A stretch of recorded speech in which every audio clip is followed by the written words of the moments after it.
Bonjour et bienvenue à Objectif Chine. Je m'appelle Tom Shanahan. Dans cet épisode, nous sommes à l'expo de Shanghai 2010. Shanghai World Expo. It's so surprised. Very friendly.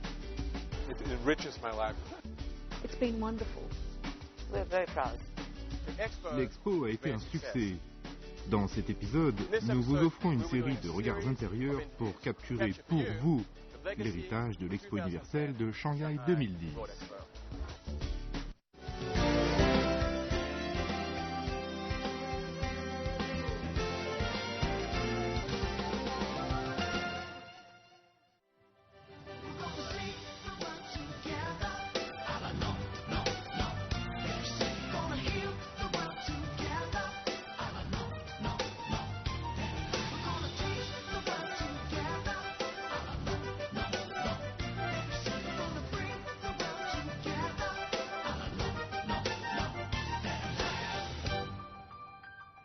Salut et bienvenue à l'expo de Shanghai. Je m'appelle Tom Shanahan et dans cet épisode d'Objectif Chine, nous sommes à l'expo universelle de Shanghai 2010.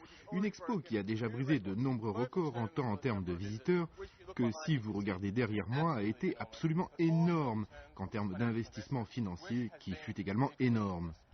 L'expo a été un succès, mais non seulement pour la Chine qui l'a organisée, mais pour tous les pays différents qui se sont rassemblés pour jouer leur rôle et en faire peut-être l'expo la plus inoubliable en plus de 100 ans d'histoire. Dans cet épisode, nous vous offrons une série de regards intérieurs pour capturer pour vous l'héritage de l'Expo universelle de Shanghai 2010.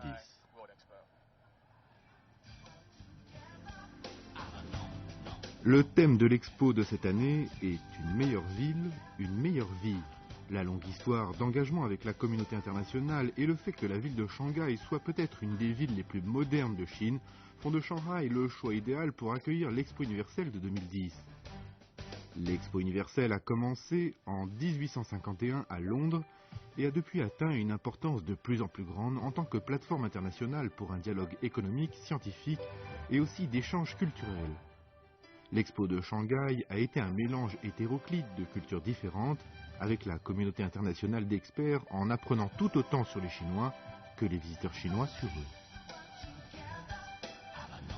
The Chinese people are warm, but they're very inquisitive. Very, very inquisitive, which is good. Because then you say, as I've said, the opportunities of us being here give us an opportunity to really engage and at least educate and inform them about who we are. So you've got that interest already, you know, from ordinary citizens. But secondly, which is very, very good and pragmatic for me, the Chinese people don't take anything for granted. They plan everything in detail. You know, I always say to people, they understand the methodology of connecting the dots.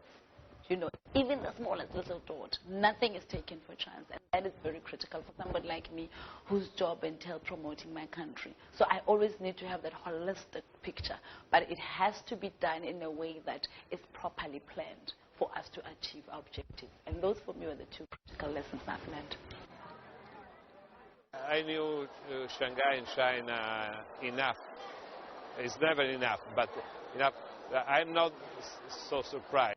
I know that Chinese people are enthusiastic, are curious, are people that like to work, and what we didn't expect is so much enthusiasm towards our pavilion. This was a very, very nice surprise from our point of view. If you go in Shanghai, or at least in the past, there was this small street called Shikumen, and they are very similar to the Italian small town. So it's a way just to remind to people that Italy and China are not that far. I've actually found living in Shanghai much, much easier than frankly I'd expected. I found people very friendly. I found most people I interact with know a little bit of English. Some know a lot of English. I mean, I know a huge effort has gone into making this a welcoming environment for us here at the Expo, and I think it's worked. And I think all of our staff here, all of my staff, have just found this the most fantastic experience. I learned also a lot about other countries, about China especially, because China is such a big country, such a huge diversity culturally, with the minority people and everything. But you can discover everything here at the Expo. And for me personally, it was It enriches my life.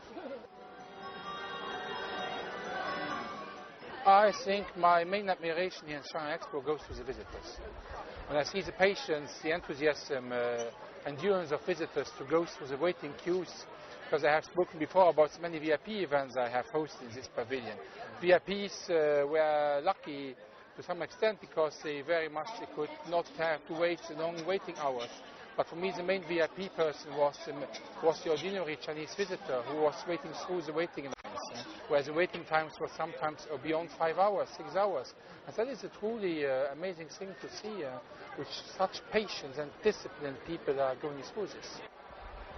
Well, I must admit, not as much as I would have liked to have learnt about China. Of course, my main focus has been on this beautiful Australian pavilion and making sure that we have the best ever presence. So my personal wish of getting out and exploring more of China hasn't been able to be realised, but I'm certainly hoping and looking forward to coming back and exploring and learning more about China. But I must admit, in terms of the Chinese that I've had dealings with, and this has been at very, very senior levels, also right down to levels of, simple folk. It's been wonderful. I've learnt that the Chinese are exactly like us, curious about other societies, keen to work together, keen to build relations. And it's been a real pleasure being here to learn a little bit about the society, but also to have the privilege of showcasing my beautiful country to this magnificent country. In Shanghai, as you know, during this period of time, it's just beautiful. Shanghai is all the buildings, are lit up, the trees, and Shanghai has really cleaned its act, and it's really come across as a very, very first-class major city of the future. We're very proud, because I live in Shanghai. Alors nous voilà ici dans la première salle du pavillon canadien et vous me trouvez immergé dans une expérience son et lumière complète. Ce fut en fait conçu par le célèbre cirque canadien, le Cirque du Soleil, pour représenter les trois idéaux conjugués avec le thème de l'expo de Shanghai, une meilleure ville, une meilleure vie, inclusivité, durabilité et créativité. Et vous devez admettre que c'est assez créatif. Venez jeter un coup d'œil. Avec l'expo de Shanghai comme rare opportunité pour les pays participants de présenter aux visiteurs chinois une vision unique du XXIe siècle, chaque pavillon est passé par des mesures extraordinaires pour immerger les visiteurs dans des expériences visuelles et auditives créatives conçues pour les laisser avec une impression inoubliable, incorporant la population locale chinoise, tout comme les organisateurs des pavillons, laissant à tous leurs propres impressions inoubliables.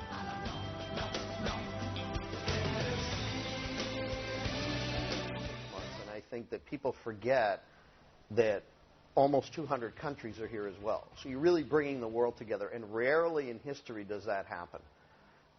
And so one of the things that I've learned is really how important and how the Chinese see this as not just a Chinese event, but a worldwide event. I think sometimes we forget and we think, oh, well, we're doing it in China, we're doing it in Shanghai, it's a very Chinese thing. But this is a worldwide event.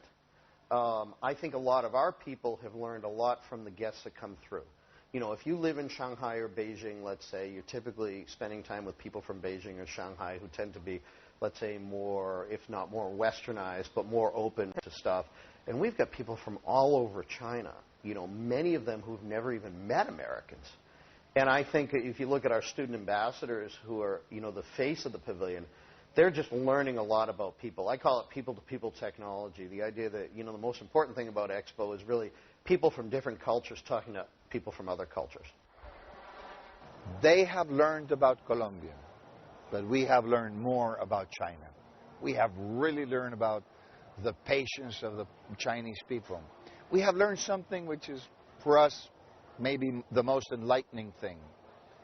We have learned that for China, the most important thing that you usually hear is history. The most important thing of China is the family. So all of a sudden we sense that the power of China is really in that family. And those are the families who have visited us, we learned to understand. And even though it's a small family, they always come with an extended family. So all of a sudden it makes real sense why all these people are basically very proud and very, very together. Because if you don't have a brother, your best friend has to become a brother. And then all starts making sense. This is a real learning opportunity for foreigners like us. Something else that we've learned. We come to this country and all of a sudden we think we're going to sell things in this country, so we always multiply by 1.3 billion people. And then we learn from the leaders that they divide by 1.3 million people. And that is a learning experience and a sobering experience for all of us.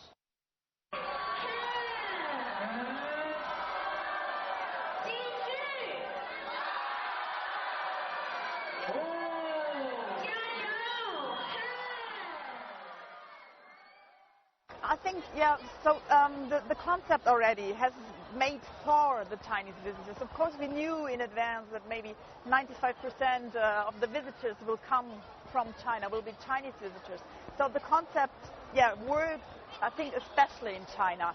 I have learned that they love to take pictures. I have learned that the Chinese visitors are very, very curious, that they try whatever they can try.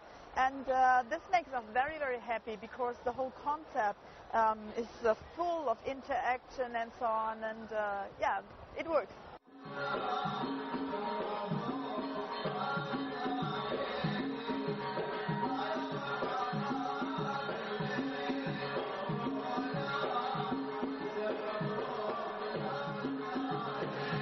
This is probably my 8th or 9th visit to Shanghai and to China since the expo started.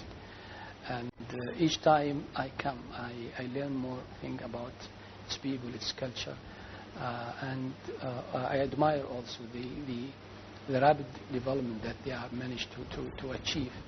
And also they are keeping their roots. They are not losing it. Their values, I think, is still there. When you talk to them, when you go to their homes, you see that they still cherish their old habits, and family values for them is very important, and this is something we share. Also, the people here are I admire their capability or the ability to change. I've seen the rapid changes that has been happening in China, and it's something, I mean, everybody can, I mean, when you see it, you must admire it. I have a lot of friends, they are very friendly people, so I really become attached with this country and this city, and I think it's a great nation with a great future.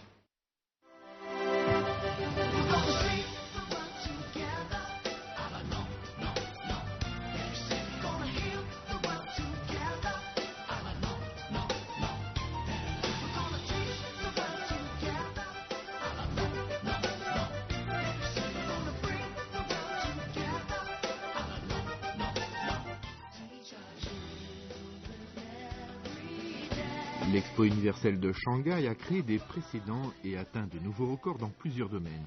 C'est la première fois qu'une Expo universelle se déroule dans un pays en développement. C'est un nouveau record pour le nombre total de visiteurs, dépassant les 73 millions. C'est un nouveau record dans le nombre total de pays et d'organisations participants, 246. Et c'est un nouveau record en termes d'investissements financiers totaux et aussi un nouveau record individuel en termes d'investissement que chaque pays participant a injecté dans son pavillon. Tout ceci peut être pris comme l'illustration du rôle accru qu'occupe la Chine sur la scène mondiale et l'importance de chaque pays dans ses relations avec la Chine. We had a very good relation with China. Today, we have an excellent relation with China.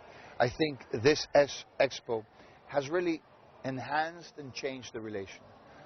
Many of the companies, the Chinese companies who have been here, are now seriously interested in going to Colombia, seriously. All of a sudden, the Colombian companies who have also been here see the opportunities of a city like Shanghai or a city like Beijing. All of a sudden, hey, it makes sense to put our coffee into play. Hey, it makes sense to sell some of our emeralds. All of a sudden, everybody likes the emeralds. We didn't know that. We didn't know many of the things. This is the first time we really engage. So for both countries, it has been a success. Well, at the moment, what I can tell you that we received about 20 proposals of taking this pavilion, dismantling it and rebuilding in another place, in Shanghai and other places in China. But we are waiting for good news. This is an historic, epic event. This is 2010. We had the Olympics in 2008. There's a tectonic shift taking place in the world towards East Asia and particularly China. China is now our second largest trading partner. China is critical now to New Zealand's economic well-being. So obviously this is part and parcel of the sheer importance of China as a friend to New Zealand and as a significant shaper of our future.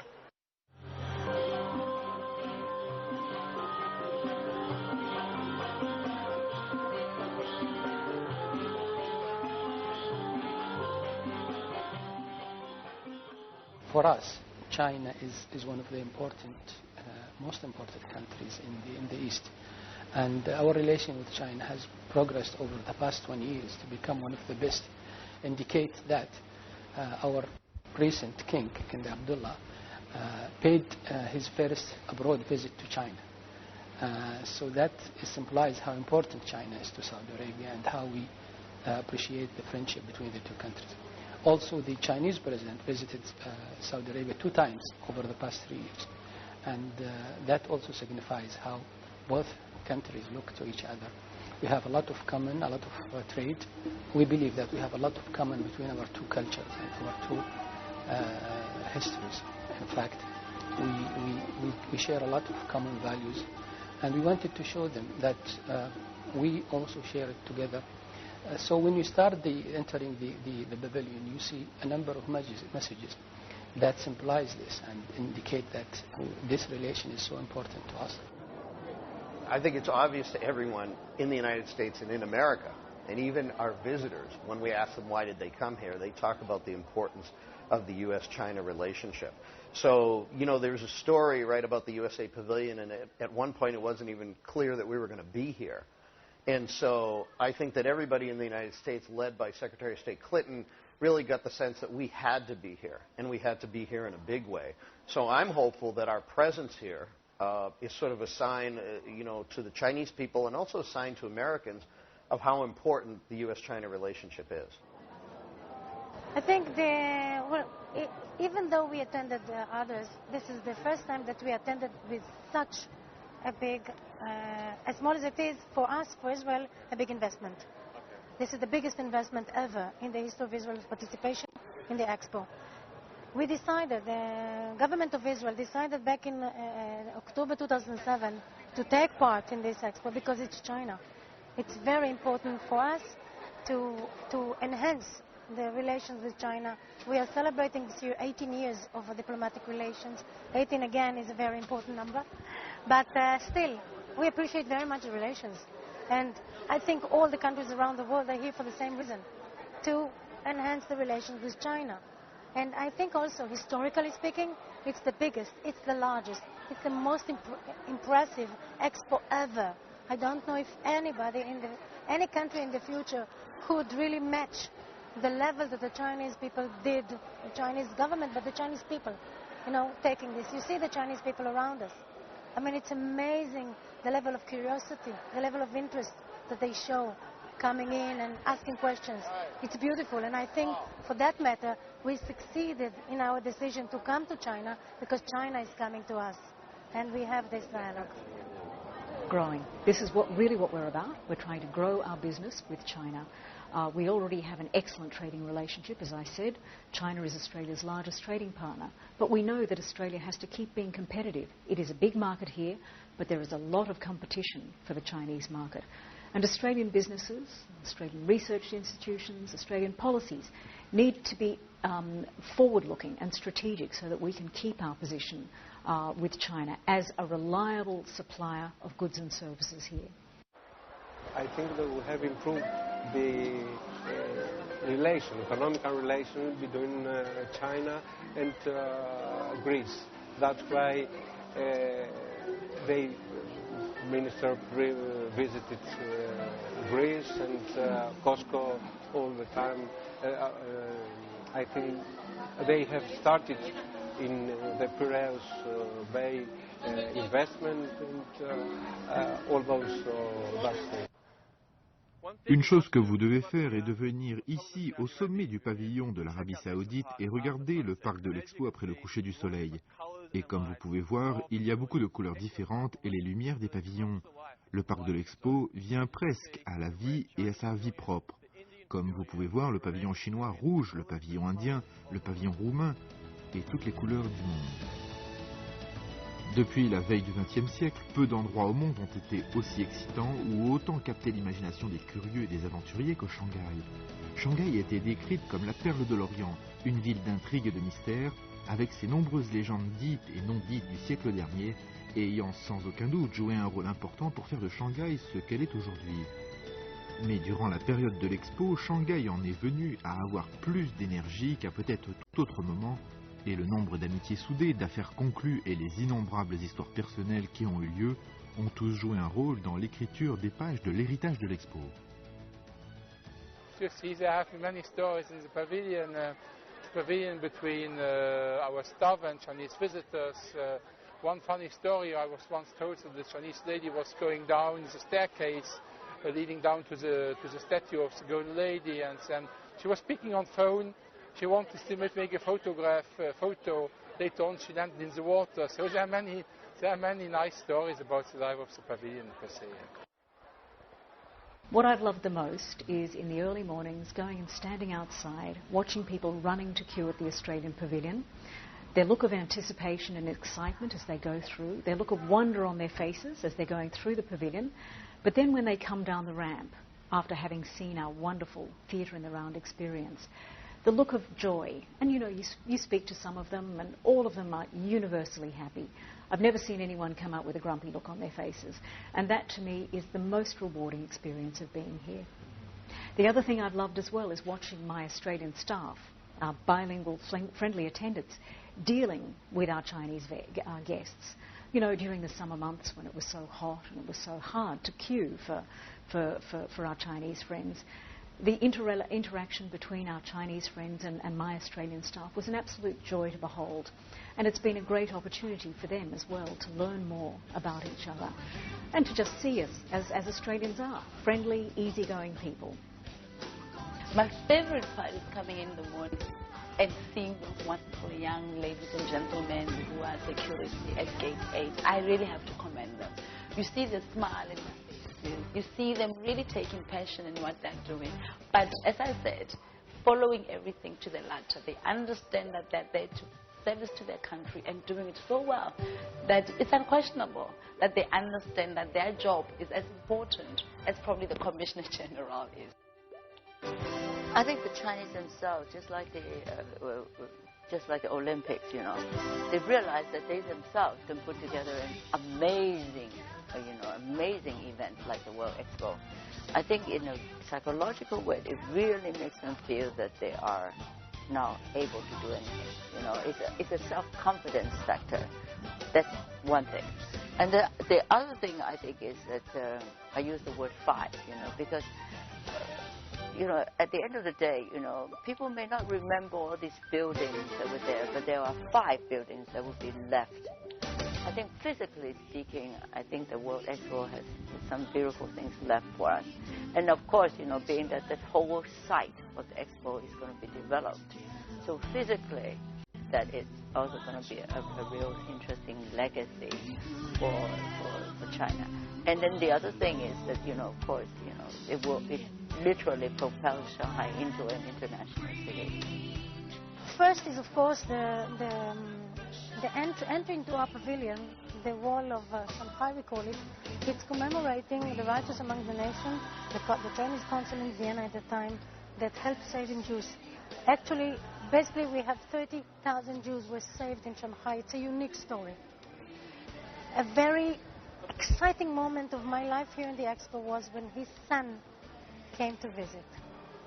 And he looks very much like him.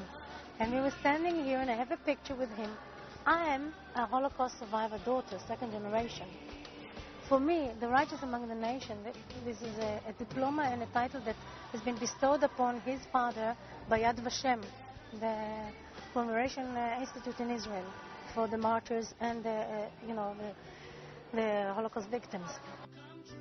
For each organizer, the Expo is a new thing. They never did it before. So of course they have to learn a lot. There's a lot to do in the first couple of weeks, in the first month. You have to adopt your systems. You have to adopt your, or to change or to improve, to make it better. Yeah, the security checks, for example. But that in this very case, it was nice to see that there was always a very quick reaction to problems. And of course, we were getting closer and closer also with the police, for example, for the queue management. And we are very, very grateful that that happened so quickly and in a good way and a good cooperation. Cette coopération qui a mené tant de cultures différentes à se rassembler avec succès pour apprendre et se comprendre plus les uns les autres est peut-être la réalisation la plus impressionnante de l'expo.